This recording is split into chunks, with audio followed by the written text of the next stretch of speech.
బీరకాయ కర్రీ అంటే అసలు ఇష్టంగా కొంతమంది తింటారు, కొంతమంది తినరు.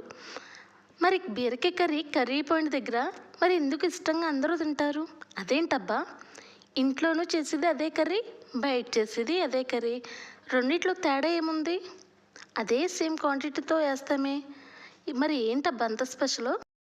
ఎక్కువగా థింకింగ్ చేస్తున్నారా? అస్సలు వద్దు, నేనున్నాను కదా.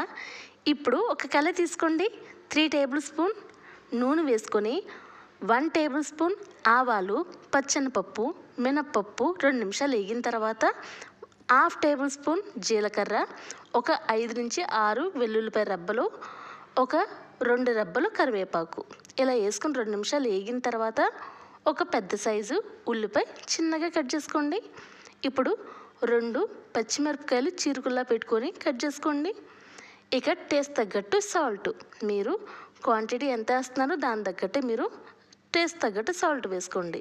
ఇలా 2 నిమిషాలు వేగిన తర్వాత 2 పెద్ద సైజు టమాటాలు చిన్నగా కట్ చేసుకోండి.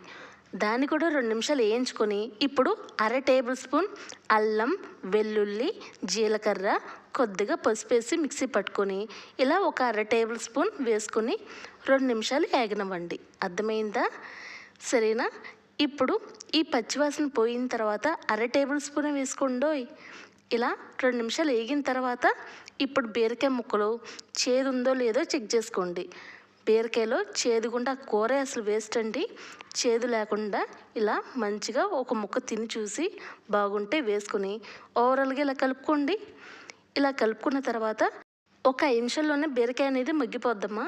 ఇప్పుడు 1 టేబుల్ స్పూన్ కారం, 1/2 టేబుల్ స్పూన్ పసుపు వేసుకొని ఒక 5 నిమిషాల వరకు కలుపుకొని ఇక 2 నిమిషాలు మగ్గనివ్వండి అమ్మా. ఇక మనం ఇంట్లో చేసుకునేది ఈ విధంగా ఉండిద్దమ్మా. మాకు ఈ విధంగా ఉంటే చాలక్క అని అంటే ఇక స్టవ్ ఆఫ్ చేసుకోవచ్చమ్మా. లేదక్క మాకు కర్రీ పాయింట్ లాగా చూపిస్తాన్నావు కదా, నాకు అలాగే కావాలక్క అనే లెక్కైతే ఇప్పుడు ఒక గ్లాస్ నిండా వాటర్ తీసుకోండమ్మా.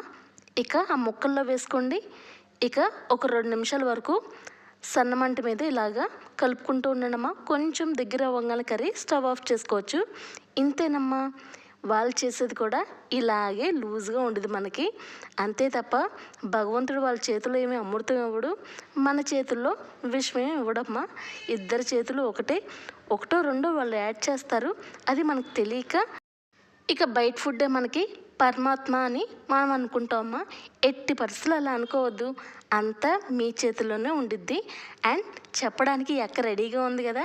థ్యాంక్స్ ఫర్ వాచింగ్ అమ్మా. ఈ ఛానల్ మీకు నచ్చిందా? నచ్చితే ఒక లైకు, షేరు, సబ్స్క్రైబ్. ఒక్కసారి మీ నవ్వు. అయ్యయ్యో ఒక్కసారి ఆగండి అమ్మా.